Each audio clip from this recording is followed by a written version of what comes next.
ఏ విధంగా తప్పు చేయకుండా జైల్లో పెట్టారు అవన్నీ కూడా ఎవరు కూడా మర్చిపోము.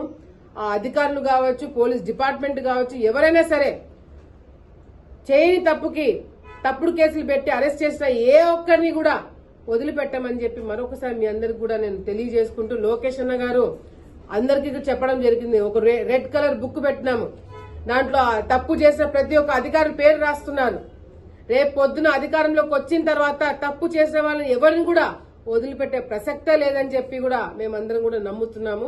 నాకు తెలిసి మొత్తం రాష్ట్రంకి కలిపి ఒక బుక్ సరిపోదు, తాలూకాకు ఒక బుక్ పెట్టాలా. ఆల్రెడీ మాకు 2-3 బుక్కులు అయిపోయినాయి, ఆలగడ్డ ప్రాంతంలోనే 2-3 బుక్కులు అయిపోయినాయి.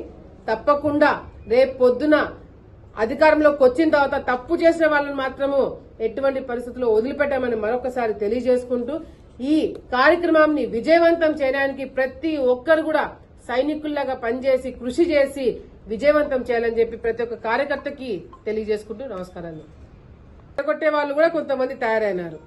వాళ్ళు ఎన్ని విధాలుగా ఏం ప్రయత్నాలు చేసినా అది మాకు అడ్వాంటేజ్ అవుతుందే తప్ప మీకు ఎటువంటి ఉపయోగం ఉండదని చెప్పి కూడా మరొకసారి మీ అందరికి నేను తెలియజేసుకుంటున్నాను.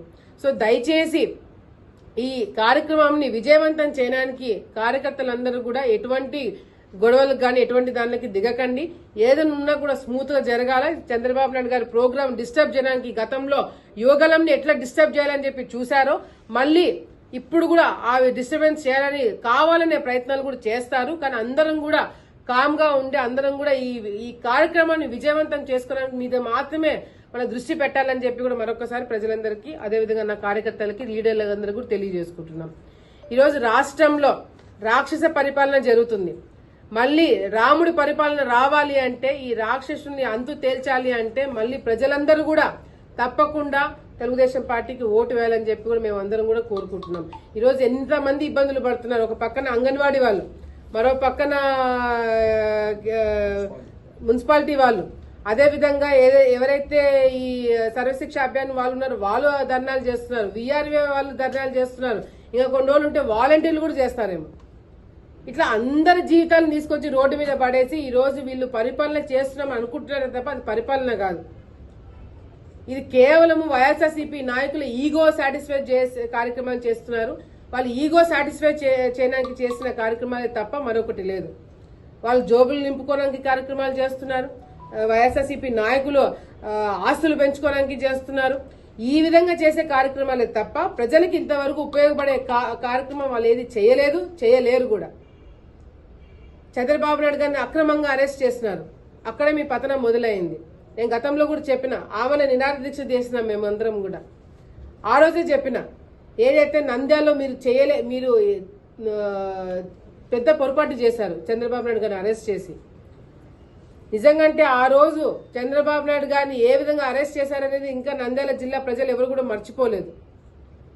మీ పతనము నంద్యాల జిల్లా నుంచి మొదలవుతుందని చెప్పి కూడా గతంలో నేను చెప్పడం జరిగింది.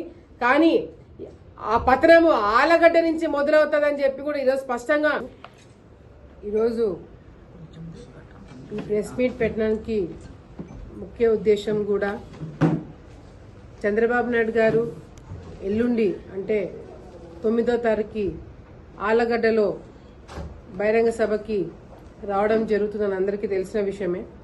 కానీ దీనికి సంబంధించిన కొన్ని అంశాలు మాట్లాడాలి, అదేవిధంగా అరేంజ్మెంట్స్ గురించి మాట్లాడాలని చెప్పి కూడా ఈరోజు ఈ ప్రెస్ మీట్ పెట్టడం జరిగింది. ముఖ్యంగా ఈరోజు మా అందరికీ చాలా చాలా చాలా చాలా సంతోషంగా ఉంది. ఈ ఉత్సాహాన్ని నిజంగా అంటే చంద్రబాబు నాయుడు గారికి ధన్యవాదాలు తెలియజేసుకుంటున్నాము.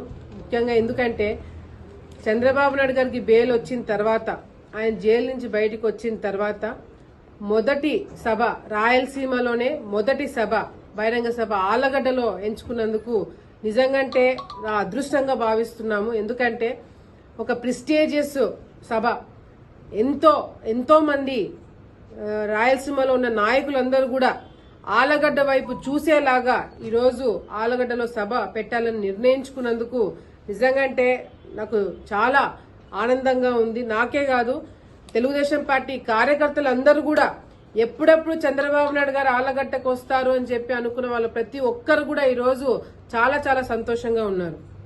అంతేకాకుండా ఈరోజు ముఖ్యంగా ఆలగడ్డ ఇది కేవలం ఆలగడ్డకు సంబంధించిన మీటింగ్ కాదు, ఇది పార్లమెంట్ మీటింగ్, అంటే మన జిల్లా మీటింగ్. నంద్యాల జిల్లా మొత్తం కూడా కార్యకర్తలు అందరూ కూడా భారీ స్థాయిలో వచ్చి విజయవంతం చేయాల్సిన కార్యక్రమం ఇది. ఆలగడ్డలో ప్రెస్టేజ్ గా, ముఖ్యంగా ఇక్కడ స్థానికంగా ఇక్కడ జరుగుతుంది కాబట్టి ఇది చాలా ప్రెస్టేజ్ గా తీసుకోవడం జరుగుతుంది. మేమందరం కూడా ప్రతి ఒక్క విలేజ్, అంటే ప్రతి ఒక్క గ్రామ లీడర్లు, ప్రతి ఒక్క గ్రామము మండలం అందరు లీడర్లతో కూడా కూర్చొని మాట్లాడి దాదాపుగా 3 రోజుల నుంచి చర్చలన్నీ కూడా జరుగుతున్నాయి. ప్రతి ఒక్క ఊర్లో నుంచి ఎంతమంది జనాలు వస్తే ఈ సభ సక్సెస్ అవుతుందని కూడా మేము మాట్లాడుతున్న టైంలోనే చాలా మంది నాయకులు కార్యకర్తలు మాకు చెప్పింది ఏంటంటే, స్వచ్ఛందంగా మేము వస్తాము, మీరు ఏం పెట్టినా పెట్టకపోయినా స్వచ్ఛందంగా మేమే రావాలనుకుంటున్నాము. చంద్రబాబు నాయుడు గారు ఎన్నో సంవత్సరాల తర్వాత ఈ ప్రాంతంకి మళ్ళీ ఈ విధంగా బహిరంగ సభ పెట్టడానికి వస్తున్నారు కాబట్టి తప్పకుండా మేమందరం కూడా వస్తామని చెప్పి స్వచ్ఛందంగా ప్రజలు, సామాన్య ప్రజలు చెప్తున్నారని ఒక ఇన్ఫర్మేషన్ ఈరోజు మా లీడర్లందరూ కూడా నాకు ఇవ్వడం జరిగింది. నిజంగా వాళ్ళందరూ కూడా నేను ధన్యవాదాలు తెలియజేసుకుంటున్నాను.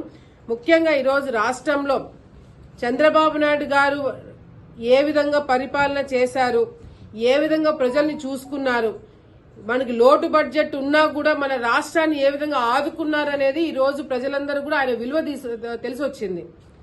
జగన్మోహన్ రెడ్డి గారు వస్తే ఏం జరుగుతుందో, ఏమి ఇంకా బ్రహ్మాండంగా ఏం చేస్తారో ఏందో అనుకొని నమ్మి మోసపోయినారు ప్రజలందరూ కూడా. మళ్ళీ చంద్రబాబు నాయుడు గారి నాయకత్వం వస్తేనే మేము బాగుపడతామనే ఒక డెసిషన్ ఆల్రెడీ నిర్ణయం తీసేసుకున్నారు. ఎన్నికలకు మాత్రమే వీళ్ళు వెయిట్ చేస్తున్నారని చాలా స్పష్టంగా అర్థమవుతుంది. ఆలగడ్డలో జరిగే ఈ సభలో దాదాపుగా 1,00,000 మంది రావాలని చెప్పి కూడా మేమందరం కూడా అందరితో మాట్లాడి అందరూ కూడా గ్యాదర్ అవ్వడం జరుగుతుంది అన్ని తాలూకాల నుంచి. ముఖ్యంగా మహిళలు వచ్చే వాళ్ళకి ఎటువంటి ఇబ్బంది లేకుండా, వాళ్ళకి నిల్చోడానికి కానీ అటువంటి ఇబ్బంది లేకుండా దాదాపుగా 15,000 మంది కూర్చొని అనేటట్టుగా సీటింగ్ అరేంజ్ చేయడం జరుగుతుంది. సో మహిళలు కానీ ముసలి వాళ్ళు కానీ ఎవరైనా నిల్చోడానికి ఇబ్బంది పడే వాళ్ళు ఎవరైనా ఉంటే కూడా 15,000 మందికి కేవలం కుర్చీలు ఏర్పాటు చేయడం జరిగింది. అదేవిధంగా అక్కడ మెడికల్ టీం కూడా పెట్టడం జరిగింది. వెంటనే ఎవరైనా హెల్త్ ఇష్యూ వచ్చినా, లేకపోతే ఎవరైనా కళ్ళు తిరిగి పడిపోయినా, ఏదైనా ప్రాబ్లం వచ్చినా కూడా వెంటనే అందుబాటులో ఉండేటట్టుగా కూడా 2-3 డాక్టర్స్ ఉంటారు. అదేవిధంగా ఒక మెడికల్ టీం అనేది ఏర్పాటు చేయడం కూడా జరుగుతుందని చెప్పి కూడా సందర్భంగా తెలియజేసుకుంటున్నాం. అంతేకాకుండా వాలంటీర్లు, ఎందుకంటే జనాలు ఎక్కువైనప్పుడు సార్ సెక్యూరిటీ కూడా చాలా ముఖ్యం కాబట్టి కార్యకర్తలందరూ ఎంతో ఉత్సాహంగా ఉంటారు సార్ని కలవాలని చెప్పి. కానీ సార్ సెక్యూరిటీ కూడా చాలా ముఖ్యం కాబట్టి దాదాపుగా 2,500 నాయకులు రావాలి కాబట్టి ఆ స్టేజ్ కేవలం 100 లేదంటే 120 మంది సరిపోయేటట్టుగానే ఉంటుంది కాబట్టి అందరికీ అక్కడ కూర్చోడానికి ఉండదు. కొన్ని స్టేజ్ పాసులు సపరేట్ గా ఉంటాయి, విఐపి పాసులు సపరేట్ గా ఉంటాయి.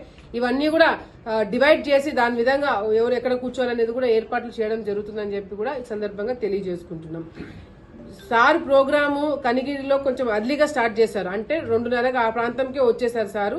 కానీ మేము సార్ కూడా చెప్పడం జరిగింది, మీరు 3:30 తర్వాతనే వస్తే బాగుంటుందని కూడా చెప్పడం జరిగింది. ఆయన 2:30-3 ప్రాంతంలో బయలుదేరినా కూడా 4:30కి సభ మొదలు పెడతారని చెప్పి కూడా సందర్భంగా తెలియజేసుకుంటూ, కానీ 4:30 అంటే మా గ్రామాల నుంచి బయలుదేరే వాళ్ళందరూ కూడా 2 గంటలకే బయలుదేరాలని చెప్పి మరొకసారి ప్రతి ఒక్క నాయకులని, ప్రతి ఒక్క కార్యకర్తని, ప్రజలు వచ్చే వాళ్ళందరినీ కూడా ప్రతి ఒక్కరిని కూడా నేను ఈ మైండ్ లో పెట్టుకుని మీరు మొదలు కావాలా మీ గ్రామాల నుంచి.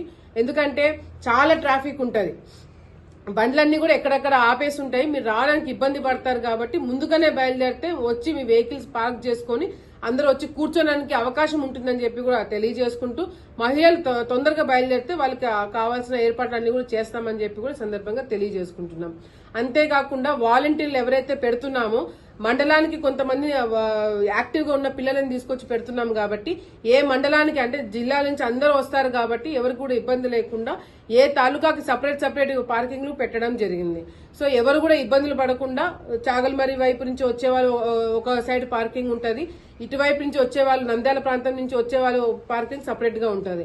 సో ఇవన్నీ కూడా బోర్డ్స్ పెట్టి ఏ పార్కింగ్ ఎక్కడ అని సైన్ బోర్డ్స్ పెట్టడం కూడా జరుగుతుంది కాబట్టి ఎవరికి ఎటువంటి కన్ఫ్యూజన్ లేకుండా స్మూత్ గా వెళ్ళడానికి అన్ని విధాలుగా కూడా సెట్ చేయడం జరుగుతుంది. అంతేకాకుండా ఈ రోజు ఆల్రెడీ స్టేజ్ ఏర్పాట్లన్నీ కూడా మొదలు పెట్టేశాము. దానికి సంబంధించిన పూజా కార్యక్రమం కూడా ఈ రోజు చేయడం జరిగింది.